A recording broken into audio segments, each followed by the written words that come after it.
for this kind introduction. Dear ladies and gentlemen, I'm happy to be here and open this symposium at this early time. Let's get how this is moving. Yes, so here are the disclosures. My topic, interception, and bringing these two topics together of the guide study and the step-in study is not something like completely new. You have heard about it a lot. The main point is we want to change psoriasis. We want to change the disease development and the continuity, and this will also be the topic of today's talk about interception, about comorbidities of psoriasis, arthritis. And I think the important point is that we get a statement and an idea about what we want to achieve. And we want to achieve disease modification. We want to turn down psoriasis from a chronic disease to not to an acute disease, but to have a possibility and to identify possibilities to intercept. So we defined, we were sitting together, the kind of Delphi consensus, and the definition we came up then was a sustained improvement in disease course of plaque psoriasis resulting from a change in the pathophysiology. Therefore, we have to understand the pathophysiology that minimizes the need for treatment. And how do we score it? How do we evaluate it? And here we come up with a definition of a BSA less than 1%, PGA 0 or 1 after 12 months without treatment. And I think this is the bar that we want to reach, and we have there now data and want to see if we can do better in the future by intervening in disease memory. We have two kinds of disease memory. We know this innate immune memory. We know that after BCG vaccination, the monocytes stay active for a whole year. You can easily re-stimulate them in humans, and this is induced by epigenetic changes. And we also know this from various disease models in mice. And we have the adaptive immune memory, where we have resident memory T cells, which we require, which are there by evolution to protect us from infections, and these cells are then the problem in chronic inflammatory skin diseases. It's so hard to get rid of them, and to completely get rid of them is maybe also not a very good idea. But we have to identify to be smart, and I think we have to get also an idea what is more important. Now, the resident memory T cells or the innate immune memory and how they intersect. I will first go into the data of the step-in study, and I think this pioneered work by Elaine Fuchs really made this field going, published in Cell Stem Cell, where she looked at a very simple model that we all know at imiquimod treatment of the epidermis of mice. And you see here, let's see if this is working.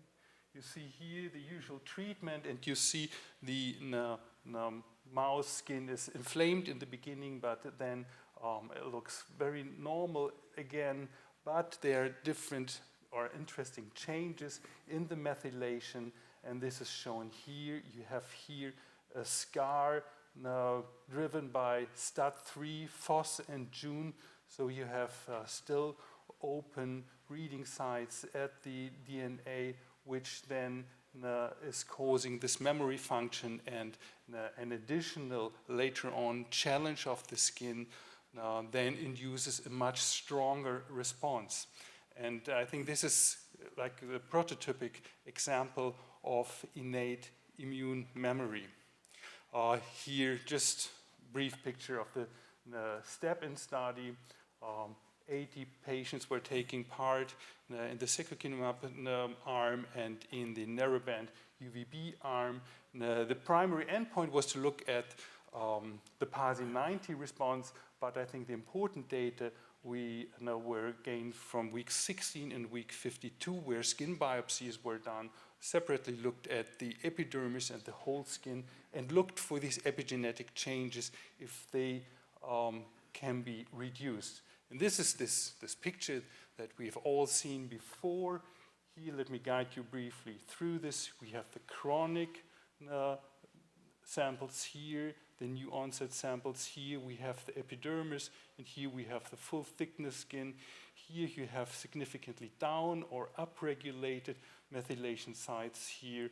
The significance up the p-value up to the top, and here you see with week 16 there's a good reduction, and here in the new onset epidermis it's a reduction back to background levels. This will not change any further, but here you see when you have chronic skin lesions, this is still active. There are still epigenetic changes at week 52 that are not cured. So this is believed to be the indication of a disease memory in our epidermis, a disease identifier for reoccurrence locally in psoriasis.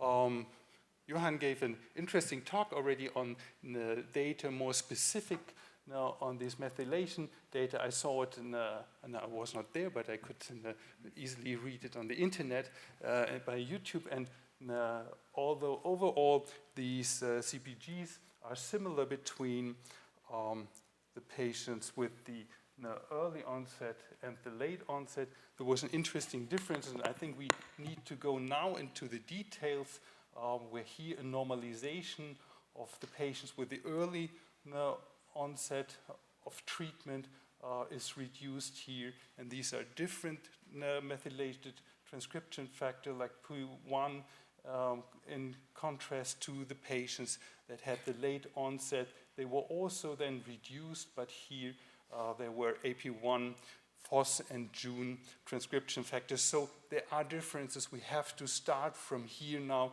to look in the details and then identify changes better. Then the rationale, what is the rationale for the GUIDE study? I introduced to you already the resident memory T cells, and I think this is the important study by Liz Eismo on this topic, where she identified that even after treatment, successful treatment with biologics in the skin, you still have in the epidermis here a significant upregulated population of CD49A and CD8 positive T cells. And when you harvest these T cells from the skin, re-stimulate them, and these are from anti-TNF treated patients, anti-IL-12, IL-23 treated patients, and you see here IL-17A production is still active. So even in remission, you have T cells that can be re-stimulated, and one important factor is that they're still IL-23 receptor positive. And you see here this in the pie chart that here, although these are only few samples, few patients, you see here quite a number of cells that are still positive for IL-17 here. Of course, in the active lesions it's higher, but here the epidermal CD8 T cells are there ready to be re-stimulated.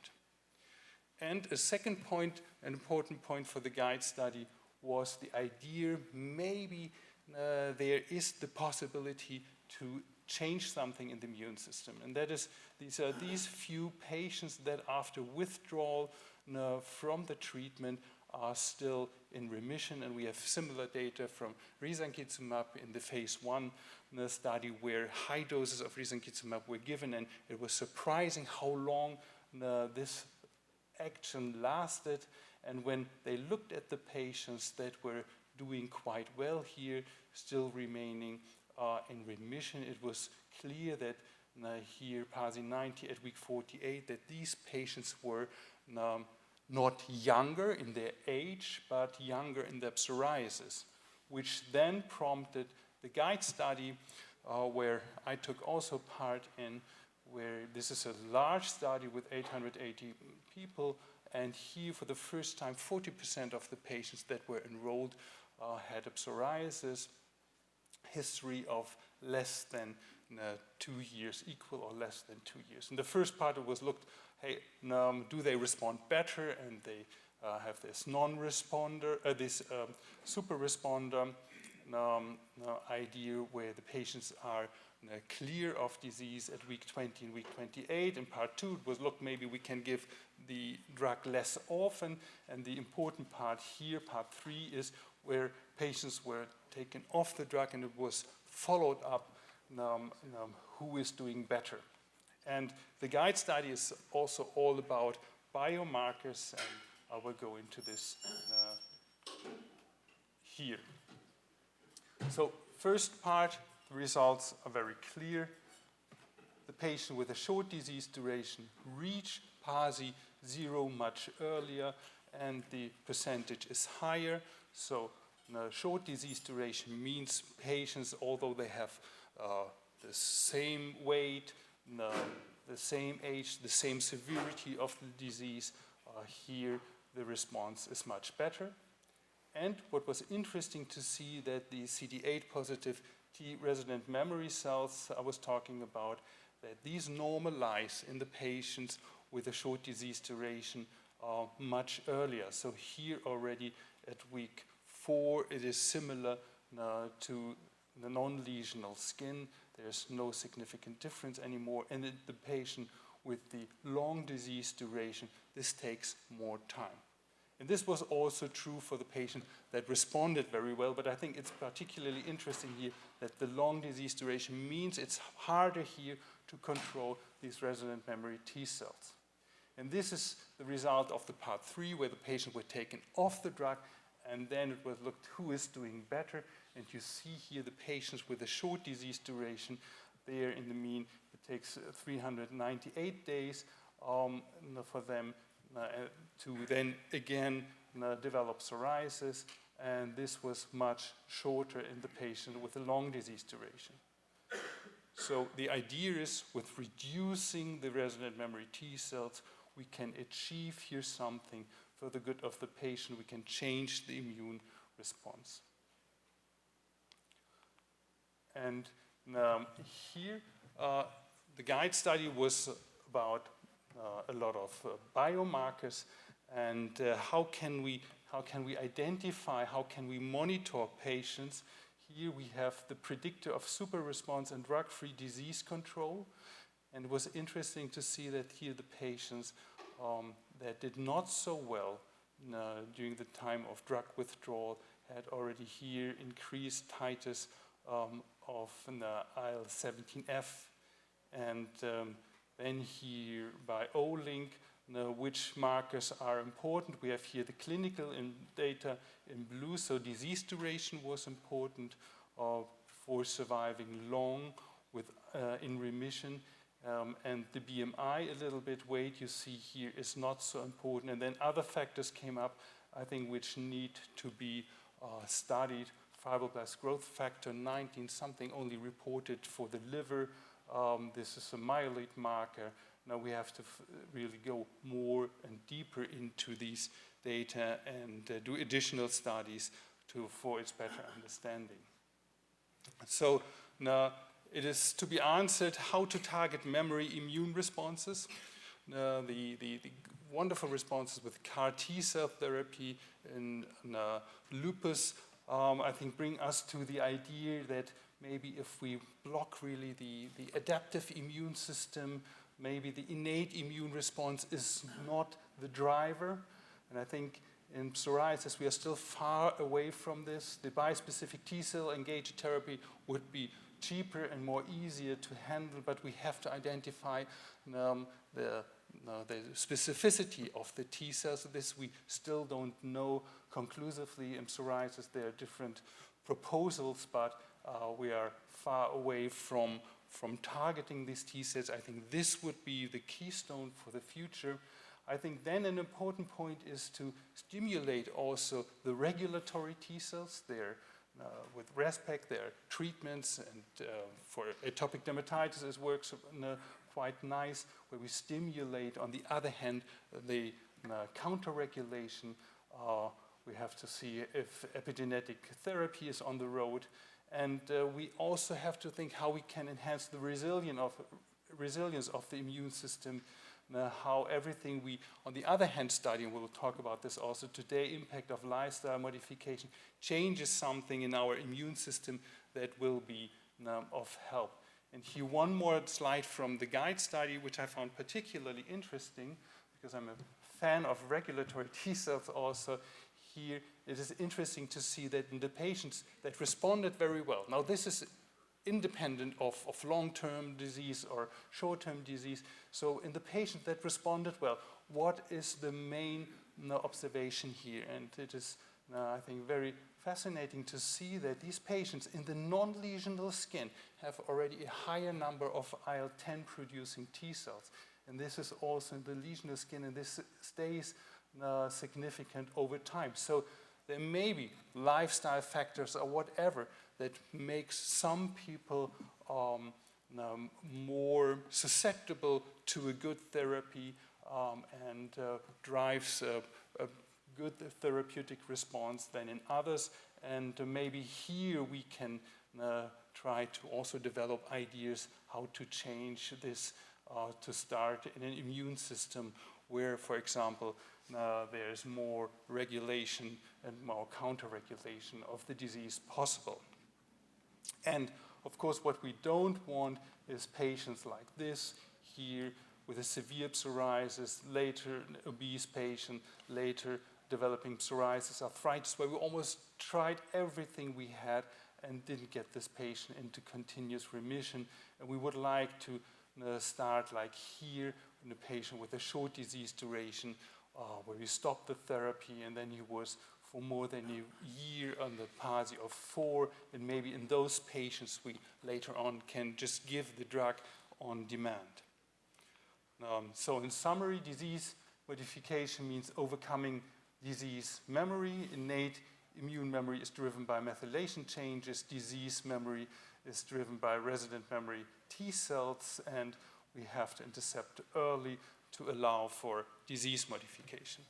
And with this, I want to close here a little picture from artificial intelligence. Maybe it will also guide us in the future that we have to identify the key drivers, develop therapies, and translate our discoveries. And I think the IPC is a wonderful forum for this.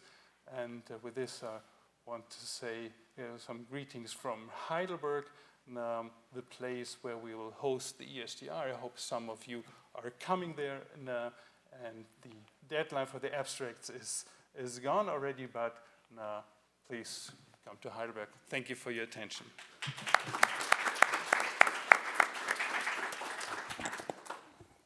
Thank you for that excellent talk. We have time for some questions. Andy? Great talk, except for you didn't mention knockout. So I don't know why you didn't, because it's so relevant to your talk. But I want to make a point that in the knockout study, we had long disease duration patients, and we had about a quarter of patients who had their disease modified, like you've shown in the 10 to 25%. So it's not just early patients that we can modify. So I think it is possible to modify disease or induce long-term remissions with high-dose IL-23 inhibition, and we don't know why, right? It's not just about early disease. So we still don't understand what it is about some patients that make them super responders, but maybe you can comment on that idea. Yes. No, I'm sorry that I didn't cover the knockout study. And the title was specifically meant to focus on these two studies. I also had it on the initial slides. I mentioned the risankizumab in the phase 1 data where this idea came up. And certainly your studies are very valuable and exceptionally contributed to this idea.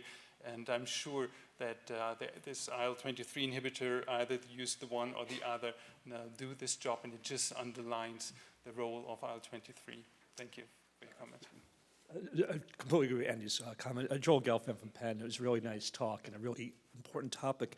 My feeling is that we really need to do inception cohorts of this disease to answer the question you're trying to get at. Because, with GUIDE and the other studies that have been done, what we don't really know is about people with short duration disease is just capturing a percentage of patients who are going to have the disease remit on their own for their own inherent issues that are going on. So without sort of inception cohorts and following this whole population, it's hard to really know what's going on. And the effects in GUIDE for short-term duration, they have to be adjusted for the patient's genetics, for their age, sex, their comorbidities. Those things are often not done, and the effect size are not that dramatic. So I guess from my perspective, I'm trying to understand, like, are people doing better with early response to treatments because they're just different immunologically and genetically than those who have managed to maintain their disease for 18 years? Right, yeah, right. But I think the way to do it is, like, I mean, there's really been no inception cohorts of psoriasis. There's one, Mona Stawley's group's done one. And I don't know how much translational stuff she has on that.